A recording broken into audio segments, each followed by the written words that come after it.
അല്ല, ഇവർ പറഞ്ഞ അറിവ് തന്നെ നമുക്കുള്ളൂ. ഇപ്പോൾ വാർത്താ സമ്മേളനത്തിൽ എന്താണോ പറഞ്ഞത് ആ അറിവ് തന്നെ എനിക്കും അറിയുള്ളൂ.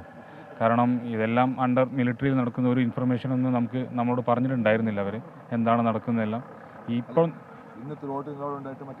ഒന്നും ഷെയർ ചെയ്തിട്ടുണ്ടായിരുന്നില്ല. ഒന്നും നമുക്ക് അറിയണ്ടായില്ല.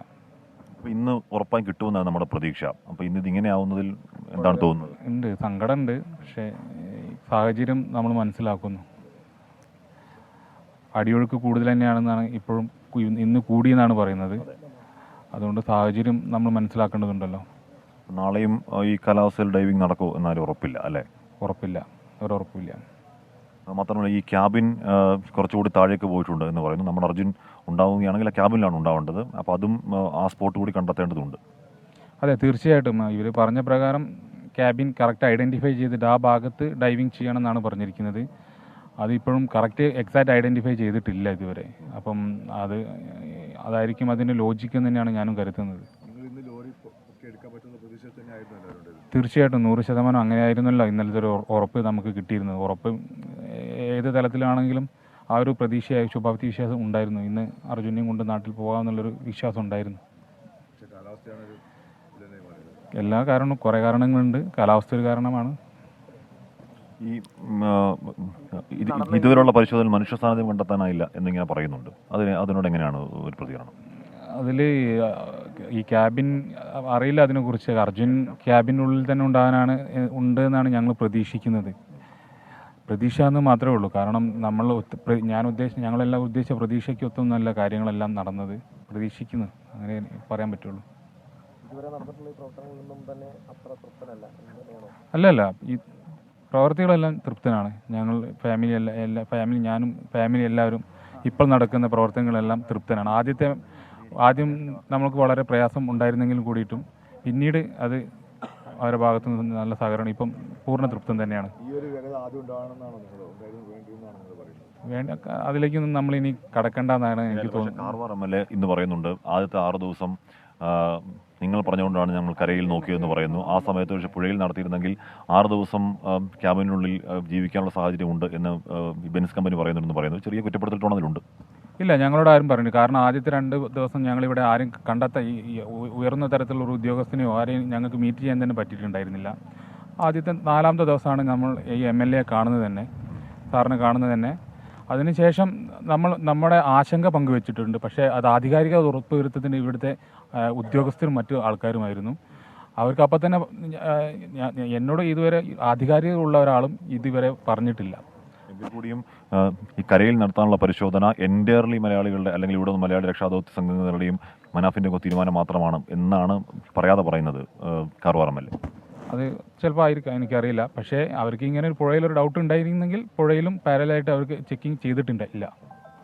പിന്നെ നേവിയുടെയും NDRFൻ്റെയും അവരെ നിർദ്ദേശം അനുസരിച്ച് അവർ പുഴയിലില്ലാതെ പ്രാഥമിക ചെക്കിങ്ങിൽ പുഴയിലില്ലാന്ന് ഉറപ്പുവരുത്തി. അതുകൊണ്ടാണ് ഞങ്ങൾ കൂടുതലും കരയിലും ഉണ്ടാകുമെന്ന് കരുതിയിരുന്നത്. ആദ്യം പറഞ്ഞ പുഴയില്ല എന്ന് തന്നെയാണ് ആദ്യം പറഞ്ഞത്. അതെ, നേവിയുടെ തിരച്ചിലും NDRFൻ്റെ തിരച്ചിലും പുഴയിലും അവർക്ക് ഒന്നും കിട്ടിയിട്ടില്ല എന്നാണ് ആദ്യത്തെ റിപ്പോർട്ടിൽ പറഞ്ഞിരുന്നത്.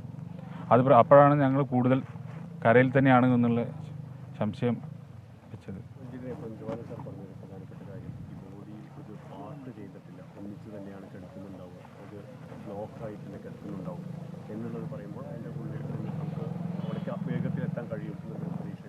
പ്രതീക്ഷ ഉണ്ട്.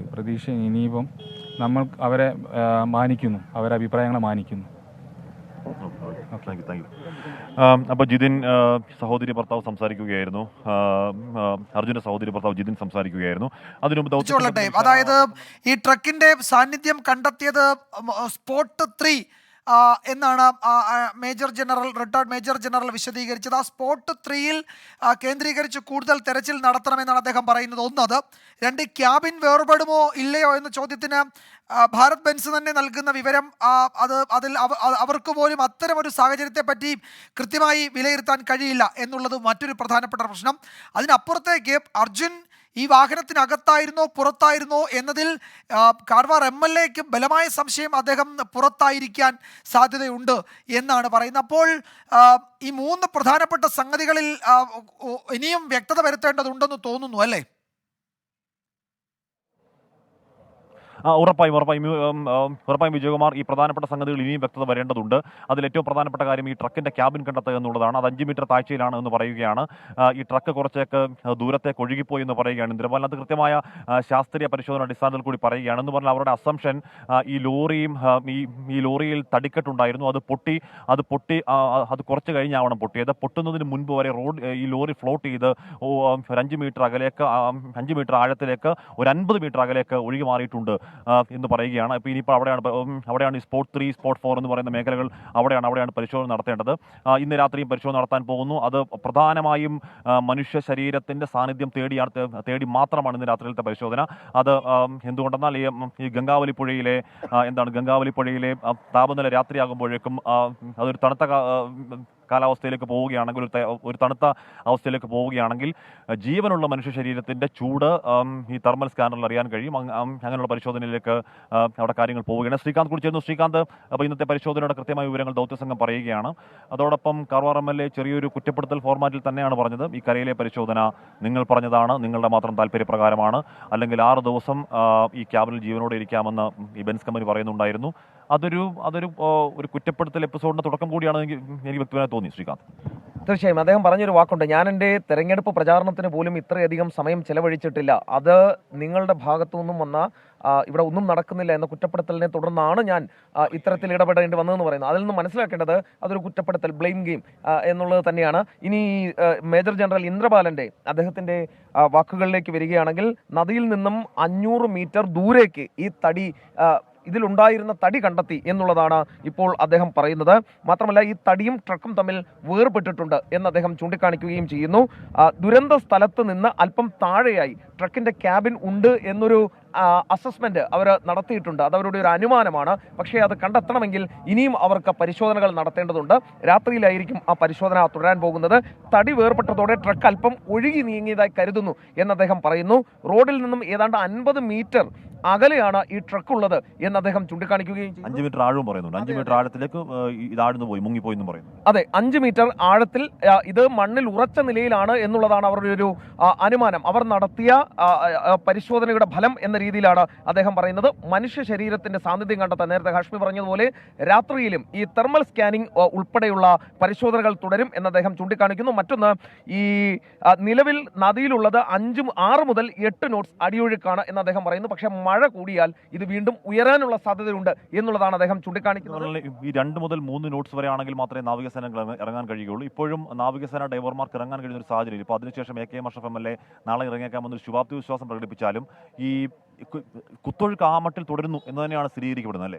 ഒരു സംശയവും അക്കാര്യത്തിൽ വേണ്ട. 6 മുതൽ 8 വരെ എന്നൊക്കെ പറയുമ്പോൾ കുത്തൊഴുക്ക് തന്നെയാണ്. നേരത്തെ മേജർ ജനറൽ ഇന്ദ്രപാലൻ പറഞ്ഞൊരു പ്രധാനപ്പെട്ട കാര്യമുണ്ട്. ഈ 3 എന്നൊക്കെ പറയുന്നത് തന്നെ ആത്മഹത്യാപരമാണ്, ഡൈവേഴ്സിനെ ഇറക്കി വിടുന്നത്. പിന്നെ നേവിയാണ്, അവർ ഒരു ജീവൻ രക്ഷിക്കാൻ വേണ്ടി ഒരു പക്ഷേ ആ റിസ്ക് എടുക്കാൻ തയ്യാറായേക്കും. പക്ഷേ ഇത് എവിടെയാണ് ക്യാബിനുള്ളത് എന്ന് അവർക്ക് കൃത്യമായ വിവരം കൊടുക്കേണ്ടതുണ്ട്. ശരി, ഹാഷ്മിയും ശ്രീകാന്ത്, നിങ്ങളിലേക്ക് തന്നെ വൈകാതെ മടങ്ങി വരികയാണ് നമ്മൾ. ഇപ്പോൾ ഇതുവരെയുള്ള വിവരങ്ങളൊന്ന് നമ്മൾ ക്രോഡീകരിച്ചാൽ, ഇന്നത്തെ തെരച്ചിലിൽ എന്തെങ്കിലും ഒരു നമ്മൾ നിർണായകമായ ചില സൂചനകൾ തന്നെയാണ് ഇന്നും നമുക്ക് മുന്നിൽ ലഭിക്കുന്നത്. നമ്മളൊരു കൺക്ലൂഷനിലേക്ക് എത്തുന്നില്ല. മേജർ ജനറൽ ഇന്ദ്രപാലൻ വ്യക്തമാക്കിയത് സ്പോട്ട് 3 എന്ന് പറയുന്ന ഭാഗത്ത് ട്രക്കുണ്ട്. നാളെ അവിടെ തെരച്ചിൽ നടത്തണമെങ്കിൽ നാവികസേനയാണ് തീരുമാനമെടുക്കേണ്ടത്. ഇപ്പോൾ 6 നോട്ട്സ് ആണ് അവിടുത്തെ പുഴയുടെ അടിയിലെ ഒഴുക്ക്. അത് 2 എങ്കിലും ആവണം. 3 ചില സമയങ്ങളിൽ ഒരാളെ രക്ഷിക്കാൻ അവർ ഇറങ്ങാറുണ്ട്, അതുപോലും അപകടകരമാണ്. പക്ഷേ 2 ഏറ്റവും ഐഡിയലായ അടിയൊഴുക്കിൻ്റെ ഒരു കണക്ക്. അവിടെ എത്തിയാൽ അവർക്ക് ഇറങ്ങാൻ കഴിയും. അവർ ഇറങ്ങി പരിശോധിക്കേണ്ടത് ആ ട്രക്കുണ്ട് എന്ന് അവർ ഐഡന്റിഫൈ ചെയ്ത 3ാമത്തെ സ്പോട്ടിലാണ്. അതിന് ക്യാബിൻ വേർപെടാനുള്ള സാധ്യത കുറവാണ്. ഇനി അങ്ങനെ വേർപെട്ടിട്ടുണ്ടോ എന്നതുകൂടി പരിശോധിക്കേണ്ടതുണ്ട്. അതുപോലെ തന്നെ ഈ തെർമൽ ഇമേജിൽ അതിൽ സിഗ്നലൊന്നും കിട്ടിയിട്ടില്ല. രാത്രിയിലും പരിശോധന തുടരും. ആ പരിശോധനാ ഫലം നാളെയോടുകൂടി ജില്ലാ ഭരണകൂടത്തിന് നൽകും എന്ന് പറയുന്നുണ്ട്. ഡൈവിംഗ് പ്ലാൻ എങ്ങനെയാണ് വേണ്ടതെന്ന് നാവികസേന തീരുമാനിക്കും. അതിന് വേണ്ടുന്ന ബേസിക് ഇൻഫർമേഷനാണ് ഈ പരിശോധനയിൽ മേജർ ജനറൽ ഇന്ദ്രപാലൻ നൽകാൻ പോകുന്നത്. മാഗ്നറ്റോമീറ്റർ വെച്ച് നടത്തിയ പരിശോധന, പിന്നീട് ഡ്രോൺ നടത്തിയ പരിശോധന, അതിൻ്റെ മുഴുവൻ വിവരങ്ങളും കൈമാറിയിട്ടുണ്ട്. നാളെ ഡൈവിംഗ് തുടരാൻ കഴിയും, പക്ഷേ കാലാവസ്ഥ അനുകൂലമാകണം. അകത്തോ പുറത്തോ അർജുൻ എന്ന ചോദ്യമുണ്ടായിരുന്നു. അതിൽ കാഴ്വാർ എം എൽ എ പറഞ്ഞത് അദ്ദേഹം പുറത്ത് എന്നൊരു അനുമാനം അദ്ദേഹത്തിനുണ്ട്, പക്ഷേ അതിലൊന്നും ഒരു ഉറപ്പുമില്ല. അതിൽ ഇന്ന് രാത്രിയിൽ ചില പരിശോധനകൾ അദ്ദേഹം കൊണ്ടുവന്ന ചില മെഷീനറി ഉപയോഗിച്ച് മണ്ണ് നീക്കുന്ന പരിശോധന തുടരുന്നുണ്ട് പുഴയുടെ സൈഡിൽ എന്ന് അദ്ദേഹം അറിയിച്ചിട്ടുണ്ട്. ഇപ്പോൾ ഭാരത് ബെൻസുമായി സംസാരിച്ചു, അവർ ചില വിവരങ്ങൾ കൈമാറിയിട്ടുണ്ട്. അപ്പോൾ ട്രക്ക് എന്ന് പറയുന്നത് മൂന്നാമത്തെ സ്പോട്ടിലുണ്ട്, അവിടെയാണ് പരിശോധന നടത്തേണ്ടത്. അവിടത്തേക്കുള്ള ഡൈവിംഗ് പ്ലാനാണ് തയ്യാറാക്കേണ്ടത്. അതിന് വേണ്ടുന്ന വിവരങ്ങളാണ് കൊടുക്കുന്നത്. തടി വേർപെട്ടിട്ടുണ്ട്, താഴോട്ട് മാറിയിട്ടുണ്ട് ട്രക്ക്, തടി കുറേ ആഴത്തിൽ ഉണ്ട്, മറ്റു ചിലത് ഒഴുകിപ്പോയിട്ടുണ്ട്. അത്തരം വിവരങ്ങളൊക്കെ ഇതിനോടകം പുറത്തു വന്നിട്ടുണ്ട്. അപ്പോൾ നാളെ നിർണായകമായ പരിശോധന തുടരും. ഇന്ന് വിവരങ്ങൾ ഈ പരിശോധനയ്ക്ക് വേണ്ടുന്ന ഇൻഫർമേഷൻ പാസ് ചെയ്തിട്ടുണ്ട്, അതനുസരിച്ചുള്ള അനാലിസിസും നടന്നിട്ടുണ്ട്. നാളെയാണ് അതിലേക്ക് ഈ നാവികസേന സംഘത്തിന് എത്തേണ്ടത്. അതിന് അനുകൂലമാകുന്ന ഒരു കാലാവസ്ഥ അവിടെ ഉണ്ടാകണം, ഒഴുക്ക് അനുകൂലമാകണം. അത് സാധ്യമാകുമോ എന്നത് ഈ രാത്രിയിലെയും നാളത്തെയും കാലാവസ്ഥയെ ആശ്രയിച്ചിരിക്കും. എന്തായാലും തെരച്ചിൽ തുടരുകയാണ്. സേനാ വിഭാഗങ്ങളും വിദഗ്ധരും അവിടെ തുടരുന്നു.